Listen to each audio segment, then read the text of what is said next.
Speed matching is the secret to smooth running consists. Even identical engines with the same decoders can have different personalities. Hi, this is Fran from the 5-Minute Modeler, and today we're going to make these engines run together at the same speed so they'll run smoothly in a consist. First, clean your track and your locomotive wheels, especially where you'll be running the trains to make adjustments. Run your engines for a few minutes to warm up the grease. You'll want them running smoothly because if they don't run smooth solo, they won't run smooth together. I'm using JMRI DecoderPro because it lets me share both engines on the screen at once. But you can do this without JMRI, just using your command system controller. We're focusing on the basic speed control tab and CV2, 6, and 5, which are the voltage minimum, voltage max, and the voltage mid. I also have throttles for each engine set to 28 speed steps, and the speed step values are visible. Before we make any adjustments, go to the motor control tab, or CV3, 4, 116, and 117, and make sure those are set to 0. Those control acceleration, deceleration rates, as well as a kick strength or the torque. We want those set to 0 so they don't interfere with our settings. Our first goal, both engines must move at speed step 1 and close to the same speed. I've tuned my lead Atlas GP9, number 4907, to where it will start at speed step 1 and will max out on a speed step 28 with a top scale speed of 62 scale miles per hour. The second locomotive is a bit of a slug, and it doesn't start moving until it hits speed step 7 or 8. To get it to start running at speed step 1, I'm going to increase the start voltage, which is CV2, but since it doesn't start moving until speed step 8, I'll start with a value of around 40 and see if I can get it to run. Nope, it's not running.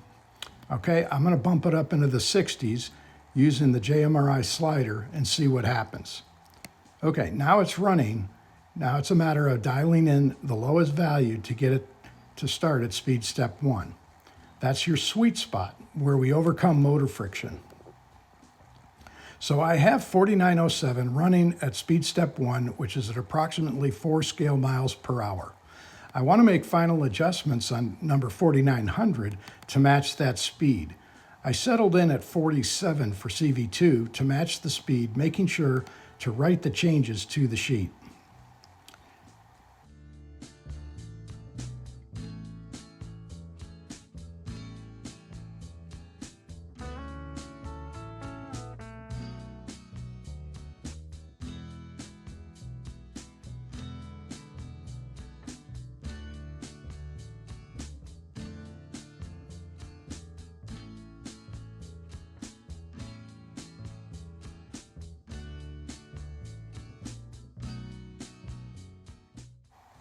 Now for the top end.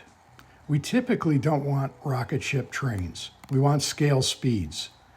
Roughly 60 miles per hour max for these GP9s. Here's how I calculate the speed.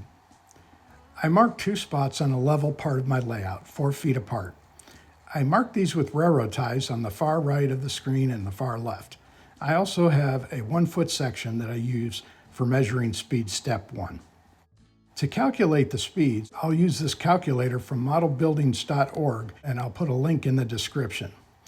You enter your scale, the distance you're running for your testing, in this case 4 feet, then time the locomotive from the start to finish.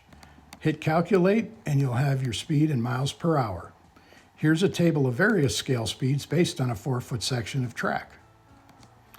At this point, you want to adjust your max voltage, CV5, to get it to match the speed of the other locomotive at speed step 28.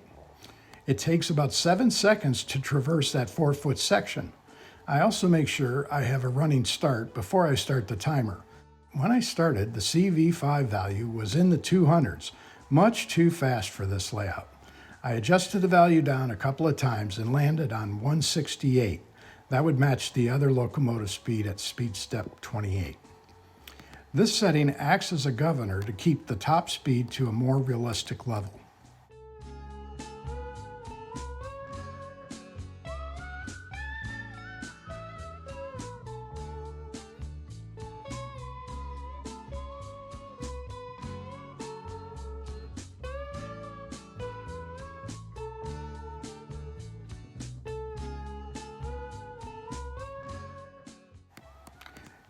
Now we'll create the speed curve by adjusting the mid-range value. Basically, this sets the speed based on the value or voltage for CV6.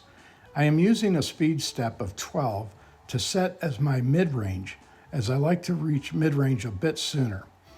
I see this locomotive runs a bit faster at speed step 12, so I'll adjust the slider until the speed matches the other engine. You may find that your locomotive may run faster in one direction. You can use CV95 to adjust the speed. A value of 0 or 128 means that no adjustments have been made. To adjust the speed, you can match the speeds by adjusting this value up or down depending on direction. It's the fine-tuning for your drivetrain.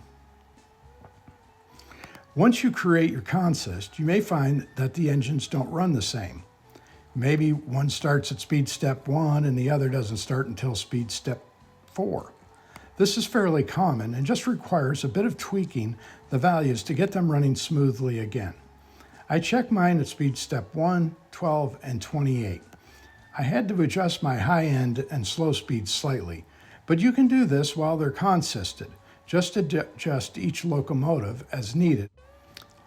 Well, these trains are now running in sync without pushing or pulling the other.